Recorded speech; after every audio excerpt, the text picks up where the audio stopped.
Yuta vs 15 Finger is a mismatch, bro. It's a topic I hear about a fair amount, so I figured it would be worth unpacking. I need to preface by saying that I'm a serious Yuta advocate. I think he's a beast, second strongest modern sorcerer, top 5 in the verse, probably the best performer against Sukuna and Shinjuku, behind Gojo of course. But of all the opponents that you could consider putting him up against with any level of seriousness, 15 Finger Sukuna is past the breaking point. He's gonna make mincemeat out of Yuta. Regardless, the topic is somewhat real. There's evidence to consider for Yuta, not a lot of it, but let's take a look. Firstly, there's Yuji's statement to Yuta after their fight, where he says he thinks Yuta could take him out if he were to turn into Sukuna again. Yuta replies by saying he'll do what he can. Not the biggest vote of confidence, but the real problem here is Yuji just isn't at that level where he can accurately differentiate the power of someone like Yuta from Sukuna. When he sees Yuta at first, he gets hit with a Gojo-like aura, but obviously Yuta isn't on that level, even more so prior to his Shinjuku training. Yuji's stunned by the strength and presence of Rika, the same Rika by the way who got one-punched by Ryu, base Rika, Ryu who is totally able to compete with 15 Finger Sukuna, for sure. And look, whether you think Yuta's holding back on Yuji or not, from Yuji's perspective, all Yuta's doing is overpowering him. While Yuji's managing to avoid attacks, block stuff, it's a far cry from what we see later when a stronger Yuji is faced with 15 Finger Sukuna. He instantly blitzes and blows his back out with one strike, kinda like what he did to Ryu. Base Rika is the one to calmly subdue and overpower Yuji in that fight, and so the bulk of what Yuji would be using to make this assessment is base Rika, and a fighter performing below her capabilities, base Rika who's not even close to a match for Ryu, someone who sent Yuta and fully manifested Rika flying through the air with his strikes. And then you have Ryu being terrified of and easily dispatched by Sukuna, Ryu saying that Sukuna's too sweet, which is how he conveys power levels, something he didn't say for Yuta and actually doubted Yuta's ability to give him a good meal through multiple exchanges. The conclusion to draw out from here is that Yuji doesn't know what he's talking about at all. Yuji's in the category we call the ignorance of the weak. This is something we see covered in Naoya's fight with Maki, that no one understood Toji and Gojo's strength. Even Naoya, who talks like he does understand, is shown to be deeply mistaken. Yuji doesn't understand Sukuna's strength. Sukuna and Gojo are people that do the impossible. They're beyond the rules of the verse. They have mentalities and sight that are far beyond the grasp of Yuji. And what's really there for Yuji to come up with this silly idea would be something like a cursed energy comparison. He may be able to tell that Yuta has a tremendous cursed energy supply and output, which shouldn't be too far off of 15 Finger Sukuna's. He also likely has some trust in Yuta as a special grade sorcerer, but a proper gauge of both of them is very unlikely. That's pretty much what I think about it. Yuji's not at a level to judge these guys. Another piece of evidence we can bring in for Yuta would be his own self-affirmation regarding Maharaga and Agito. He says that him and Rika can handle them, relieve some pressure from Gojo, so Yuta himself at least seems to think he could be a match for Maharaga. The notorious Shikigami who when summoned by Megumi, which likely made him weaker, has fought through 15 Fingers' domain, forced him to use his trump card, then later kept up with Gojo, blocked his Black Flash, outperformed Sukuna in some ways, is going to be taken out by Yuta, who's seen as not even worthy of being on the battlefield. In fact, Gojo says that they aren't to step in until him and Sukuna are weaker than Yuta and Hikari, which never happens. Yuta, who can't even endure a single punch from Gojo, is going to take on the strongest ability of the strongest sorcerer in history, the pinnacle of one of the most notorious curse techniques, which caught the eye of Sukuna from the start of the series. This doesn't add up. But this isn't the only issue with using the statement. Another glaring issue is that self-affirmations in Jujutsu Kaisen, and to an extent in general, are pretty weak evidence. There's so many instances of people saying, I'm gonna win against so-and-so, and it just not being true. I think it's better to look at these self-affirmations as a sign of a fighter's resolve. Like if you're gonna go fight a dude without restriction, it is to your benefit to project optimism, confidence, even if it's a losing battle. In desperate times, you gotta lock in and play to win. If this was all we had and there was nothing else to doubt this scaling, I'd probably let it slide, but self-affirmation like this is one of the lowest forms of evidence. Now if you want to maybe preserve the statement, not outright saying he's wrong, another option is to look at it as Yuta going to distract him, luring Maharaga away, which would be quite a bit easier of a task, not requiring Yuta to take him down. A more generous take for Yuta would be to say that while he's not physically a match for Maharaga, he might be able to hax him out with something like Jacob's Ladder, which really needs to be a one-shot move to stop Maharaga.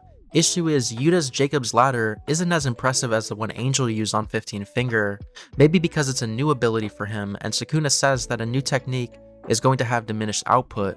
He also doesn't attempt the ability until Sukuna's held down by Rika and Yuji, so landing the technique is likely less simple than when Angel uses it. One question we should try to address, though I'm sure we'll cover in more depth in the future, is if the Sukuna Yuta failed to stop twice is above or below 15 Finger. We may have seen Yuta be outperformed by a weaker opponent than the one we're considering now, which would make the matchup a lot more obvious, in case it wasn't already. Short answer is, it's complicated and worthy of a dedicated video, but put briefly, the Sukuna Yuta fights has brain damage, weakened RCT, half the cursed energy, and when comparing him to 15 Finger Maguna, no Maharaga or 10 Shadows. This is massive. 15 Finger likely has more cursed energy than this Sukuna. Aside from the simple math of 15 Fingers being more than half of the fingers, and Shinjuku Sukuna being at half cursed energy, we've seen the cursed energy presence of 15 Finger Sukuna drown Ryu's strength perception, and even Yuta with his massive CE presence, a quantity equal to weakened Shinjuku Sukuna's, doesn't get anywhere near that type of reaction. So in a 15 Finger state, his reinforcement and output should all be enhanced, his RCT is superior, domain would be somewhat stronger. The main advantage Shinjuku Sukuna has there is World Cutting Slash and his enhanced body, which could be a big deal, though 15 Finger is unlikely to get hit by World Cutter, as in the case of Gojo he was likely taken off guard, thinking that Infinity would stop it. 15 Finger has no reason not to try and avoid it. Also, as it's his own technique, he can likely perceive the slash, giving him an advantage against it. World Slash also needs chance, it's very telegraphed, and once Sukuna's seen it, he's gonna learn the ability just like he did when he saw Maharaga use it. So yeah, that's pretty bad. Shinjuku Sukuna's enhanced body amps his hand-to-hand, and through chanting his energy output presumably to 120%. This can help bridge the gap to 15 Fingers' higher cursed energy and reinforcement levels, which adds up to them being somewhat comparable, though 15 Finger are still on the higher end. Which is a very bad look for Yuta. You know, Yuta does some work against Sukuna, but the real beatdowns really show up once Yuji had his soul strikes to drastically lower the enemy's output. Before that, Sukuna was a match for all three of them, and I must emphasize, without the use of his domain. Sukuna couldn't even use his extra arms advantage because he had to hold up Wicker Basket, removing that advantage from the form, but against 15, he's just gonna clash, and even if we give Yuta reinforced external barriers, which he likely only has access to after gaining Gojo's body, that'll only buy him a very short amount of time before it shatters. And not only is he getting cooked by dismantles in here, stronger than the ones he got hit with in Shinjuku, Rika's gonna get cut down by Cleave when he grabs her punch like he did before. Then once that timer runs out and Yuta's domain falls, unless he's able to drastically outperform and stop Sukuna from being able to maintain his domain, it's GG's. Yuta's gonna be weakened, it's the end of the line for Broski. Yuta, by the way, when he was performing a lot of those feats against Sukuna, had that domain amp. It's not going to be present here, and we haven't even talked about what Maguna would do. Like, imagine adding 10 shadows on top of this. Rika's getting backhanded by Maharaga. Maharaga alone, you can easily argue would solo the dude. Even if you think Yuta could win, that's on its own a very serious matchup for him. Throw Sukuna on top of it and it's just an unreasonable proposition. One more thing to sweeten the pot. Sukuna, before eating the final fingers and head, clashed with Gojo. He stopped the dude from one-punch-manning Kenjaku. Gojo, who had the intention of packing Kenny up right there, and Sukuna was a roadblock for him. I'm telling you now, Yuta's no roadblock. Yuta's a pack against Gojo. This is a no-brainer. Like, no one else is even approaching that dude. They aren't fit to share the battlefield, not even a worthy assistant. Yet Sukuna's fending him off. That is a superior warrior, there's no doubt. 15 Finger Maguna wins 10 times out of 10. Though there is one more thing I want to consider when it comes to Yuji's 15 Finger. He arguably is substantially weaker, not just in technique, but overall. Maguna, as you may recall, takes a bath. A cursed energy bath, which brings Sukuna closer to evil, marinating that dude in all those negative emotions, polishing up the form, suppressing Megami. Now when it comes to Yuji Sukuna, Yuji's already suppressed, the dude's unconscious, so that's not important. What is relevant though is how Maguna is submerged in all this cursed energy, and after this bath we see a looming energy appear on the horizon. Now Sukuna was actually flying towards Ryu and Uro's colony, so it's not like this energy suddenly appeared, and Sukuna's presence has been widely felt before this in Shibuya. Everyone pretty much knew immediately that Sukuna had spawned in. Additionally, when Kenjaku asks what the point of the bath is, Arame says it's to get closer to evil. We do this so that Megami's soul sinks deeper.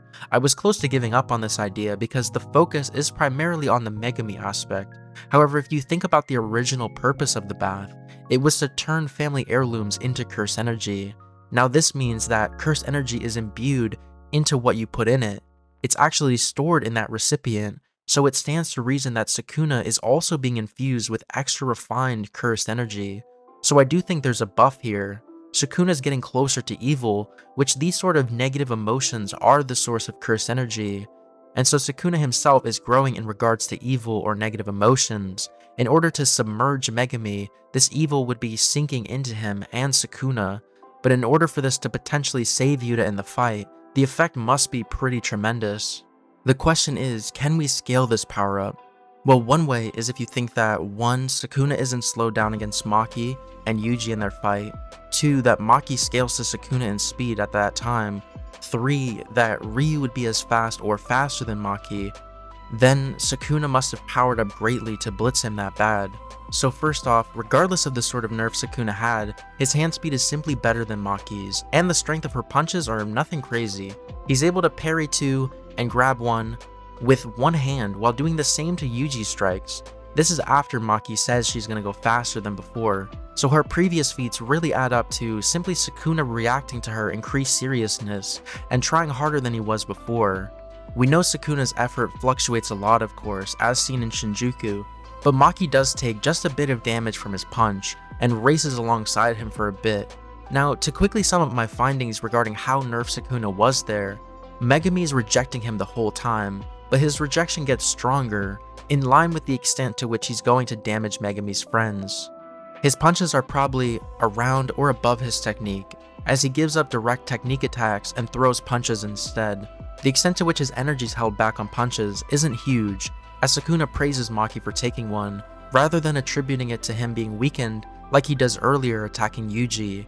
The nerf when Sukuna is simply moving around non-offensively is likely little to none then, as this would be not an instance of hurting Megami's friends. So Maki has legit travel feats with him, as you can see, and wouldn't get too messed up by a full power 15 finger punch, but her strength and attack speed aren't substantial against Sukuna.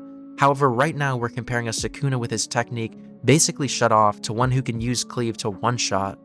And it's quite plausible that his restricted curse technique and form would hinder his baseline performance, like we've been told happens to sorcerers when they lose access to their curse techniques by Higuruma in his fight with Yuji. It's not crazy to think he would have been able to one-shot Yuji and Maki as well here were he to have access to it, but would Sukuna be able to blitz them with it like Ryu?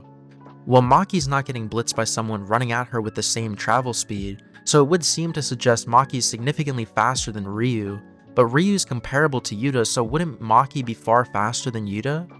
The reason this just doesn't work is that Yuta's at least as quick as an even stronger Yuji than the one who in that fight with Sukuna is throwing the same number of shots Maki is at a time and keeping up in travel speed to an extent, so Yuta couldn't be far slower than Maki.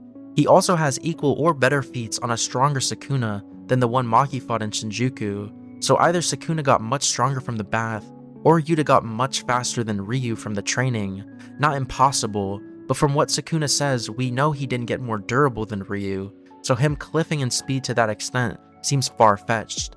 Reason being, Yuta's a very well-rounded user of cursed energy output as we see in his fight with Yuji, and we know that the training Jujutsu High was doing was reinforcement focused, as Sukuna singles out everyone's improvements in that area, but we seem to be left with the conclusion that Sukuna got much stronger from the bath, and so the unrestricted unbathed 15 finger from Shibuya is someone Yuta can keep up with in speed, and loses these arguments from clashing with Gojo, being stronger than post-Gojo fight Shinjuku Sukuna, and so maybe Yuta can beat this version.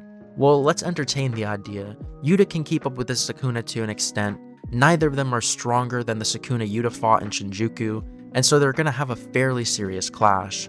Thing is, this fight is still gonna have a time domain clash, if not an instant blowout by domain.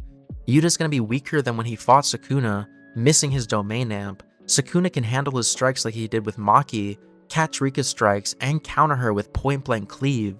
He can still launch dismantles, which Yuta's shown no counter to, but to take the hits. And critically, he can fire off the arrow, which should vaporize Yuta and Rika if he's lacking some sort of counter, which honestly Yuta has nothing for. Like, all they could do in Shinjuku was get teleported away or sacrifice themselves, which isn't an option here. Maybe Rika would sacrifice herself to save him, but that's basically GG's anyway. And if he doesn't do so well as to beat up Sukuna even quicker than Gojo did, so that he keeps his domain active, he's gonna exit that short battle nerfed and soon to get hit with domain once more. Remember, Gojo was quite literally able to drag Sukuna through the mud with his blue, like he had severe hand-to-hand dominance and still only got a buzzer beater.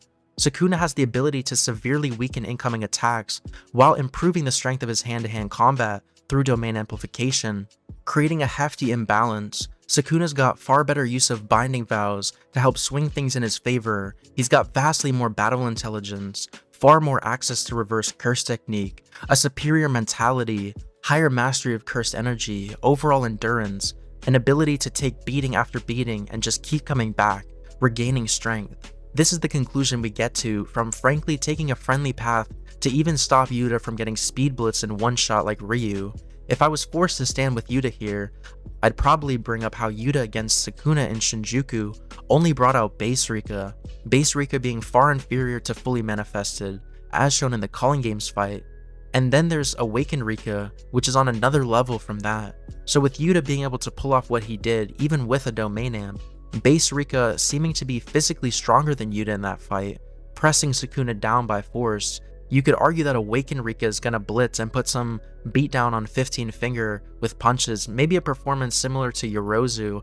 Then Yuta can come in with a bit of support, landing some good hits on Sukuna, maybe in this world where he's heavily weaker before the bath and Rika is taken to a new level, the odds go up. But I don't mess with this way of looking at it because we've seen Yuta take his shot at fighting Sukuna, and for whatever reason he decided not to have her manifest. I really don't know why. I'm very curious if you have any ideas as to why Rika stayed in base.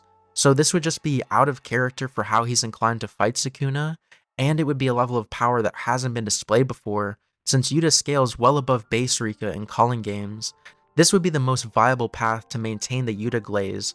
I think that the argument for the bath being a big deal has a lot of components, and that makes it inherently more feasible to be debunked.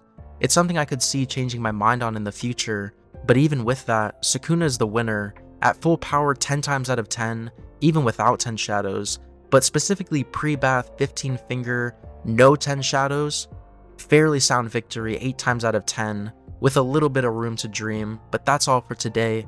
Thanks for listening, subscribe to your boy for many more JJK videos, and I'll see you later. Peace.